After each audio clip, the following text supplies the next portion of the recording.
Assalamualaikum warahmatullahi wabarakatuh. Alhamdulillah, wassalatu wassalamu ala rasulillah Sayyidina wa habibina wa maulana Muhammad ibn Abdillah. Qala rabbi israh li sadri wa yassir li amri wahlul 'uqdatam min lisani yafqahu qawli.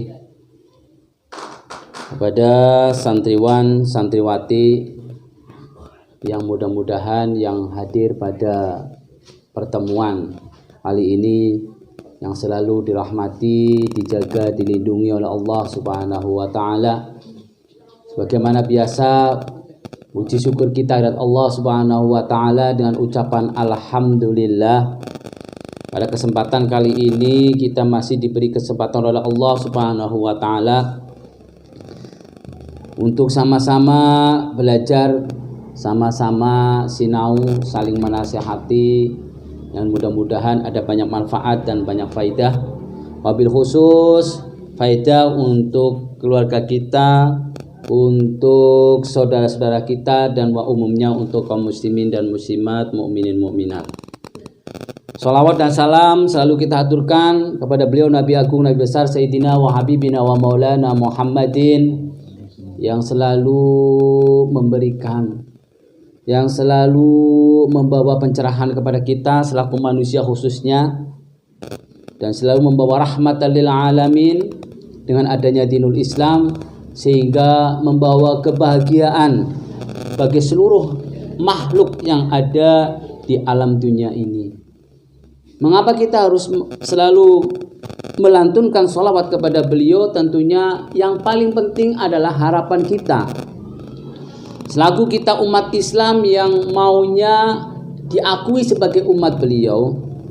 Jangan hanya kita, ucapan kita nyong umat Kanjeng Nabi, nyong umat Kanjeng Nabi, tetapi apa? Mengakuan tok umat Kanjeng Nabi, kenyataan maca sholawat be ora gelem. Kue arane kur ngaku cangkem tok, ya atine berarti orang ngakui. Naudzubillah min dzalik. Mulaneng manakala kita ada bacaan sholawat, ya sebagaimana kita selaku umat Islam yang ingin diakui sebagai umat beliau, ya tentunya secepat dan seikhlas mungkin untuk berbalik membaca sholawat kepada beliau Kanjeng Nabi Muhammad sallallahu alaihi wasallam. Santriwan santriwati yang kami banggakan semuanya, berlanjut membahas. Pada pertemuan yang lalu kita bahas tentang rukun. Yang rukun tersebut sudah kita bahas sampai rukun qauliyah. Dan kita ulang cashback ke belakang bahwa rukun qauliyah adalah sesuatu rukun di dalam sholat yang harus diucapkan secara benar, harus diucapkan secara pas di dalam sholat. Kemarin sudah kita pelajari bersama, ya kita saling mengingatkan. Kita cashback ke belakang bahwa manakala rukun qauliyah, ya kita ulang. Pertama adalah ucapan takbiratul ihram. Yang kedua, bacaan surat Al-Fatihah, ya diikuti dengan bismillahnya di dalam surat Fatihah. Ya walaupun sebagian kita ketahui ya ada segolongan yang terkadang baca surat Fatihahnya seolah-olah tanpa bismillah. Tapi kita yakini beliau pakai bismillah lah mereka. Bagi mereka yang mempunyai keyakinan tanpa bismillah kok ada tanggung jawab, ada dasar, ada dalil, ya silakan. Yang penting mereka jangan menyalahkan golongan kita yang baca Fatihahnya pakai bismillah. Dan kalau kita yakini, kalau keyakinan kita Fatihah sahnya di dalam sholat itu pakai bismillah, tentunya manakala kita makmum dengan imam, kemudian imam tidak baca bismillah, lebih baik kita tidak mengikuti jamaah atau makmum terhadap imam tersebut. Karena apa? Keyakinan kita bismillah adalah sebagian daripada bacaan surat Al-Fatihah di dalam sholat.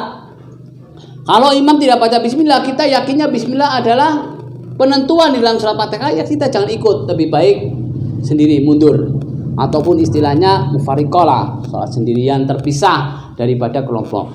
Tujuannya apa? Ya, biar sholat kita menjadi tenang, yakin akan kesahan sholat kita. Kemudian rukun qauliyah adalah bacaan at-tahiyyat pada tahiyat akhir. Bacaannya pakai ya harus diusahakan sebetul mungkin sampai pada sholawat. Allahumma sholli ala sayyidina Muhammad wa ala ali sayyidina Muhammad.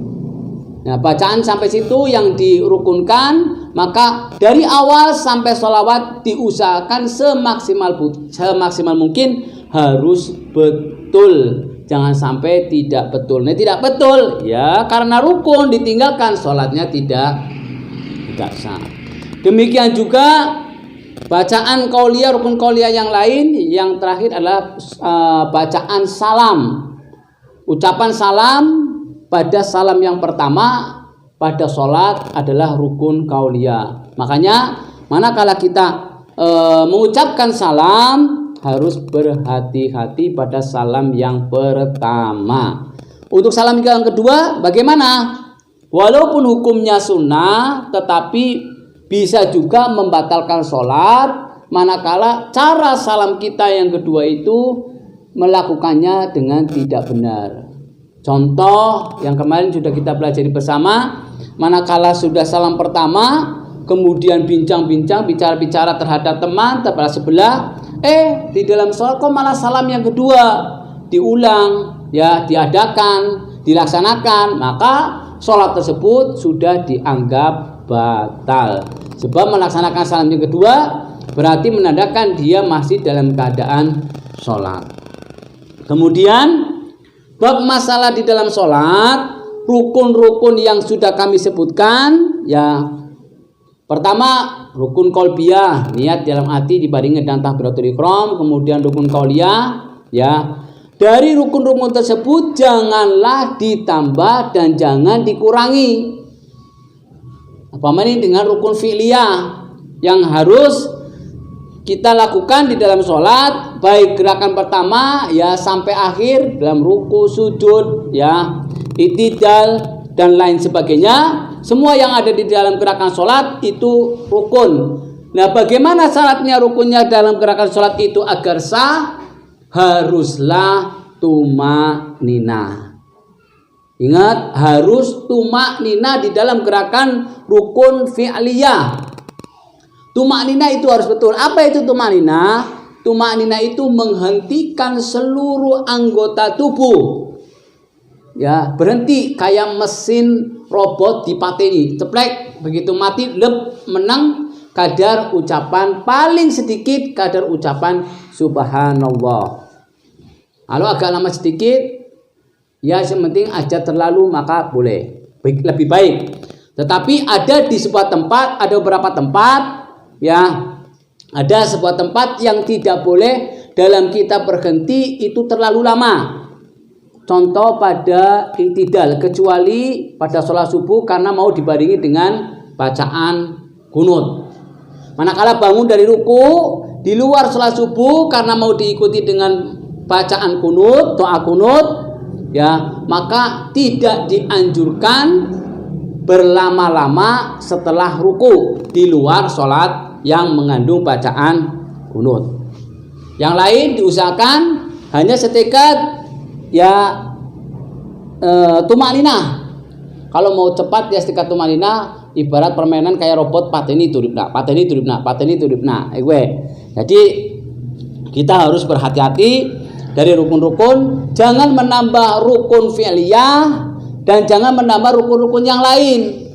Ya, rukun fi'liyah tidak boleh. Umpamanya menambah rukun gerakan di dalam sholat, biasanya sholat kue sujud loro tapi ditambahi karena saking lagi kencenge, saking lagi sregepe ditambahi loro maning. Maka manakala seperti itu sholatnya menjadi batal karena menambah rukun fi'liyah.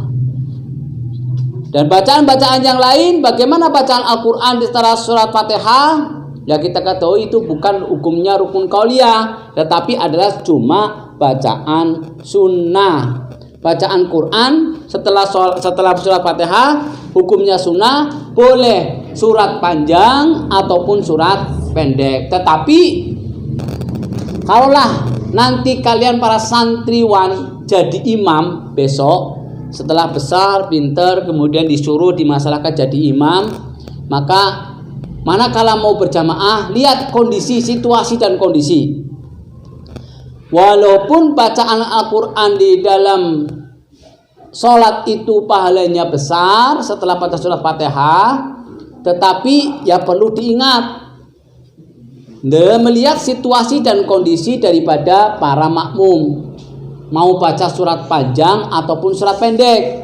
Kalaulah makmumnya itu banyak yang orang tua, berdiri saja terkadang tidak mampu lama, maka carilah surat yang pendek-pendek, jangan panjang-panjang ya. Wong tua-tua suratnya Al-Baqarah, suratnya surat Yasin, surat An-Nisa. Wah, akhirnya dongeng ngadeg malah ngelumpruk maring ngisor turu kebalas ya. Karena apa? Saking keseleng nyokna Al-Quran. Walaupun pahalanya besar, sebab baca Al-Quran itu di dalam sholat itu pahalanya lebih besar daripada bacaan Quran di luar sholat. Jadi manakala kita membaca surat, ya imbangi keadaan situasi daripada makmum. Kalau baca sendiri ya silakan. Kalau sendiri mau baca, mau 2 surat kah, 3 surat, yang penting mampu, silahkan. Itu tidak ada masalah.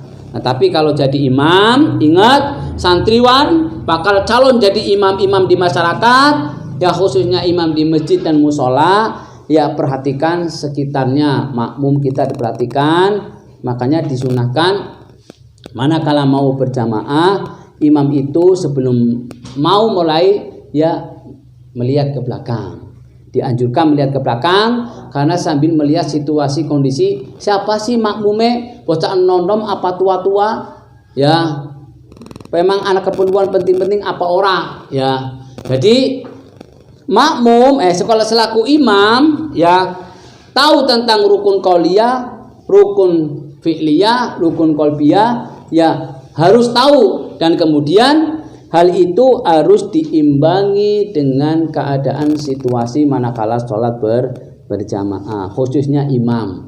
Terus demikian juga manakala berdoa habis sholat, ya tolong nek seorang imam ya lebih baik doanya aja kedawan. Mengapa demikian? Karena donga kedawan sawise sembahyang dikhawatirkan menjaga fitnah, menjaga omongan orang manakala orang pertama umpamanya sholat subuh, penmakat dagang kasih, ya penusaha kasih, ya ternyata ngenteni imam donga sisumen akhirnya jadi makruh, jadi permasalahan. Imbang seimbang kira-kira sederhana, ya sederhana baik masalah doa di dalam sholat selaku imam. Yang penting inti ambil doa-doa yang inti, karena manusia itu intinya adalah sesuai dengan keinginan fid dunya hasanah wa fil akhirati hasanah. Ning dunia ya pengen hasanah bagus, ning kehidupan akhirat ya pengen hasanah juga, pengen bagus.